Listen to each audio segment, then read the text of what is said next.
Սիրելիներ, այսօրվա ավետարանական ընթացվածը Հովհաննես ավետարանչից է։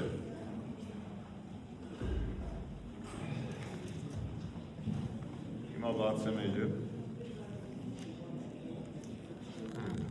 10-րդ գլուխ։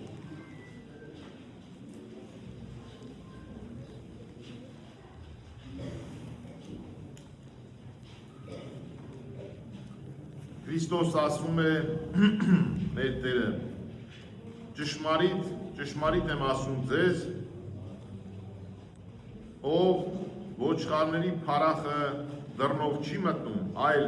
ուրիշ տեղով է բարձրանում, նա գող է և ավազակ, իսկ ով դռնով է մտնում, հովիվ է ոչխարների։ Ճշմարիտ նշանակում է նաև թարգմանում այսպես, ամեն ասեմ ձեզ, ճշմարիտ եմ ասում ձեզ։ Երկու անգամ է կրկնում իր խոսքը, ճշմարիտ բառը կարևորելով իր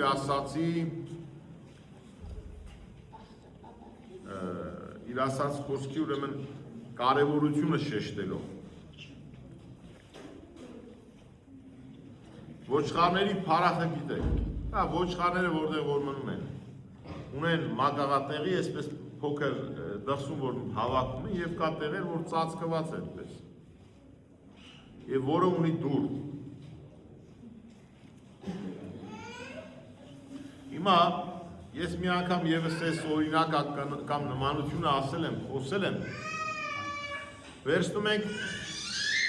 ոչխար բառը նախ ուզում եմ ովքեր որ եթե հնարավոր է Ոչ, մեր բալիկն է, բոլորից բալիկն է։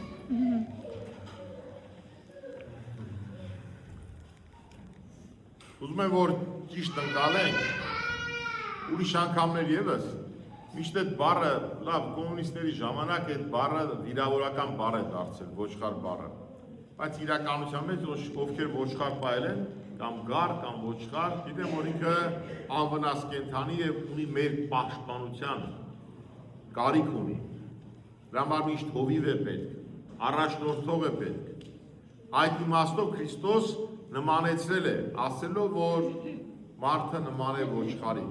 գիտեք չէ, այծը գալիս է տուն, բայց ոչխարները չեն գալիս, հիմնականում կորում են ճանապարհին, կովը գալիս է տուն, բայց ոչխարը չի գալիս,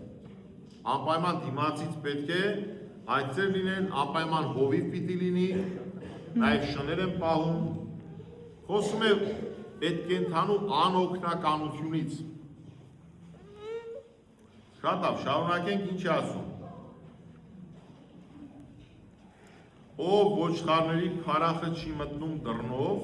պարզ է, որ այլև այլ տարբերակներ կան, որտեղ դուռը փակվում է, որտեղ դռան դեմ քար են դնում, դուռը կողպվում է, բայց երբեմն լինում է և տանիքով, և լուսամուտով, և պատն են քանդում շատ դեպքերում ու գողություն են անում։ Դրա համար ինչ է ասում, ով այլ տեղով է մուտք գործում, նա գող է և ավազակ։ Շատ լավ։ Ես ամեն ընթերցելուց նմանեցնում եմ մեզ։ Սիրելիներ, երբ որ եկավ 90-ական թվականները, հեղափոխություն և այլն, մենք անպատրաստ էինք, մենք չէինք կարող ժողովրդի հոգսը հոգալ, հոգևոր կերակուրս չենք կարողանում տալ, որտեղ մեր եկեղեցին ճիշտ է 1700 ամյա եկեղեցի է,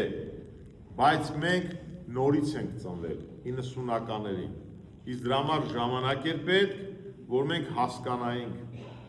որտեղից են գալիս, ուր են գնում և ինչ վտանգներ են մեզ սպառնում, մենք չգիտենք աղանդը ինչ է, մարդիկ գալիս են դրսից օգնություններ են բերում և աղանդավորականության ծիլեր էին ցանում, սերմեր էին ցանում այս երկրում, մենք չենք հասկանում, մենք դրսից Ամերիկայից, ուրիշ երկրներից եկած մարդկանցից հարցնում ենք, ովքեր են այս ինչ աղանդները, այս ինչ աղանդը, այն մյուս աղանդը, անունները չեմ ուզում տալ, ձեզ հայտնի են, և իրենք էլ չեն կարողանում նորմալ պատասխանել, ազատ երկրից եկած մարդիկ էին, ասում են դե կրոնական ուղղություններ և այլ այսպես։ Շատերը չէին պատկերացնում, Հետո կամաց բոլորիս աչքերը բացվեց։ Հիմա այս փարախ Աստվածը մեր հայրենիքն է։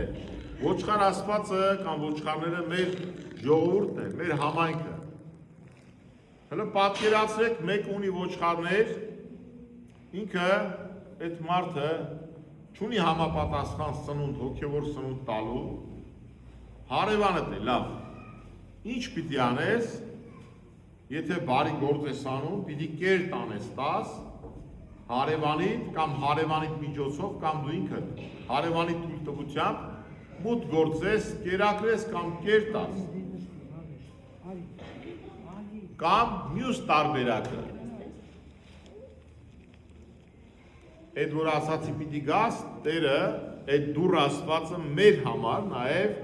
հայ առաքելական եկեղեցին է։ Այդ եկեղեցու միջոցով, Քրիստոսի եկեղեցու միջոցով պիտի ինքը կերակուր ստանար հայ ազգը, մենք, բայց մենք կերակուր ստացանք ոչ թե դռնով, առանց հոգևորականության մասնակցության, առանց այս ազգային եկեղեցու առաջնորդների մասնակցության առանձին։ Այսինքն ստացվում է, որ գնացինք այդ փարախից ոչխարները տարանք մեր փարախ, նոր փարախ ստեղծեցինք ու պահեցինք։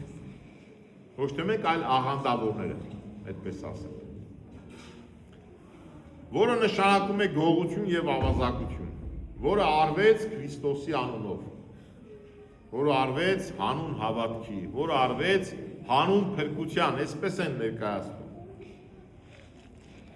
Ես դեմ չեմ աղանդերին ժողովուրդ, որտեղ ստեղծվել են, թող իրանց համար ընդեղ ապրեն։ Որ երկրում որ ստեղծվել են, թող այդ երկրում էլ գոյատև են։ Մեր այդ գործ չունեն։ Չնայած եկել նստել են մեր մեջ։ Ու մեր մեջ ինչ է առաջացել, բաժանություններ։ Իսկ բաժանությունը արդեն չարից է։ Ամեն տուն, որ իր մեջ բաժանվում է, ինքը կկործանվի։ Եթե տան միջից կան թշնամիներ կամ դավաճաններ, այդ երկիրը կամ այդ տունը կամ այդ եկեղեցին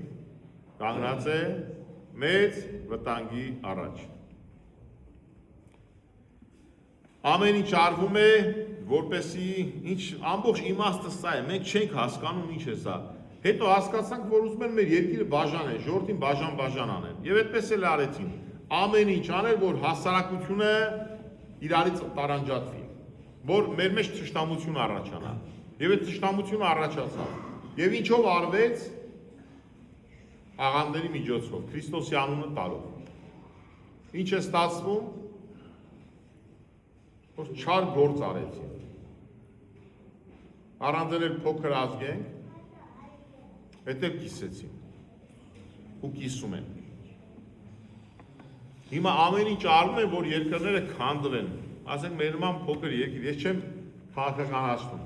բայց մենք ազգային եկեղեցի ենք, դրա համար ես նաև որոշակի ազգային երևույթների մասին եմ խոսում։ Տեսեք օրինակ երկրներ կան կամ մեր մոտ էլ երևի այդպես է, ես չեմ հետաքրքրվել, օրինակ թմրանյութ ինչ է իրենից ներկայացնում, երբեմն մտածում ենք, որ թմրանյութը միայն այդ մարդուն, այդ օգտագործողին է վնաս տալիս, այսինքն եթե մեղք է միայն այդ մարդու մարմնի մեջ է, բայց իրականության մեջ այդ մարմնի մեջ չէ միայն, դա նաև վարակիչ է։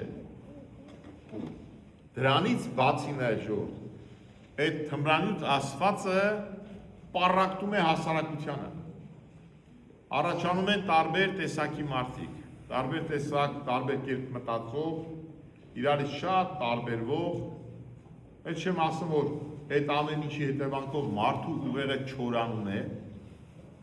այդ ամեն ինչի հետևանքով, հասարակությունը փչանում է,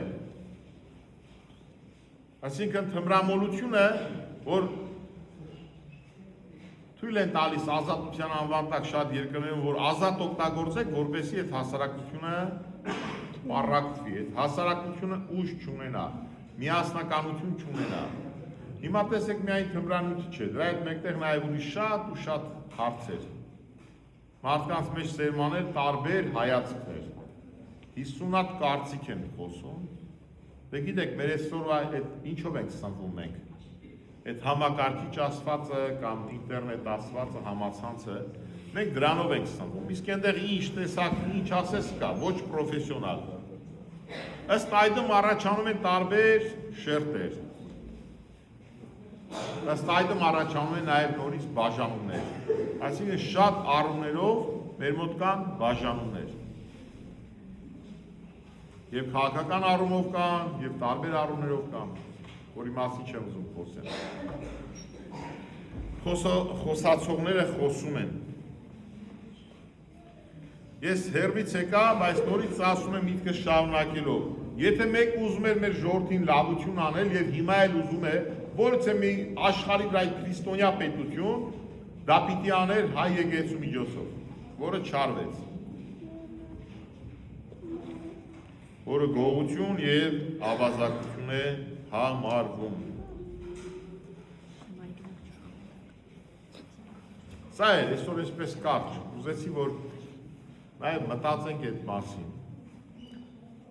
Անպայման աղոթեք շուտ, աղոթեք ձեր համար, աղոթեք ձեր հարազատների համար։ Երբեմն ասում ենք ինչի պիտի աղոթենք, դենա մի րոպե աղոթեցինք, վերջացեցինք գնաց, այդպես չէ։ Աղոթում ես քո համար, քո ընտանիքի համար, երեխաների համար, մեծերի համար, ընկերների, բարեկամների, ովքեր դրա կարիք ունեն։ Դա սիրո արտահայտություն է։ Աղոթում ենք նաև մեր պետության համար պարտադիր, մեր հասարակության համար պարտադիր, որ բոլորը այո, եկեղեցու համար նաև, բոլորի համար աղոթ բարձրացրեք։ Դրա պատասխանը գալու է ձեզ, երբ որ բոլորի համար աղոթք եք անում, Աստծուց առավել շատ եք օժնվելու։ Այնպես որ աղոթք անելուց ասում, ում պիտի հիշենք, հիշեք բոլորին անուն առ անուն։ Կարելի է այս մասին ևս խոսել, շարունակել շատ, թե ինչեր են պառակտում մեր երկիրը, կամ մեր հասարակությունը եւ դրա համար եմ ասում նաեւ երկիր բառը ես օգտագործում եմ, որտեղ մեր եկեղեցին ազգային եկեղեցի է։ Դուք կարող եք շատ ազատ ասել։ Ինչի համար եմ ասում, որտեղ մեկ-մեկ այնպես օտարաբար անդադ լսում եմ հեռուստատեսությամբ, ասում են հայ առաքելական եկեղեցին հունիսի 6-ին նշում է չգիտեմ ես ինչ տոնը։ Կամ խոսում է, ինչ է կարծում, ինչ է ասում այդ մասին հայ առաքելական եկեղեցին։ Այդ հայ առաքելական եկեղեցին դու ես։ Հարց տվող։ Մի օր չտեսա մեկ ասեր, եւ ինչ է ասում այդ մասին մեր ազգային եկեղեցին։ Շատ կարևոր է։ Մենք ազգային եկեղեցի ենք եւ դրա համար հարցակումների ենք նաև ենթարկում ժողովուրդ։ Միշտ էլ այդպես եղել։ Այնպես որ ասածներս դուք էլ կարող եք մտածել ու հասկանալ։ Պարսից շահը, որ հայերին տարավ Պարսկաստան էստեղից։ Գիտեք ինչ էր որոշել, որը որ չիրագործվեց, մասամբ իրագործվեց, որ ժողովրդի աչքը ստեղից կտրվի, որոշեցին Մայրաթոր Սուրբ Էջմիածնի տաճարը քանդել ու տանել Պարսկաստան։ Իհարկե չքանդեցին, որոշ քարեր տարան։ Ավազանը տարան մկրտության, անկյուններից քարեր տարան։ Ես եթե չեմ սխալվում, թող ինձ ներեն, ովքեր անգիր գիտեն, Ջուլֆայում է թե որտեղ է եկեղեցին եւ այնտեղ դրված են Մայրաթոր Սուրբ Էջմիածնի քարերը։ Դա կարելի է ճշտել։ Սա է ժամանակի ընթացքում հիշողության պատճառով չեմ կարողանում ամեն ինչ մանրամասնորեն հիշել, բայց ասածս ավելի դուք ինքներդ կարող եք ճշտել, որտեղ գիտեն ժողովուրդը ուր էլ որ գնա, հետո գալու է եկեղեցու հետևից։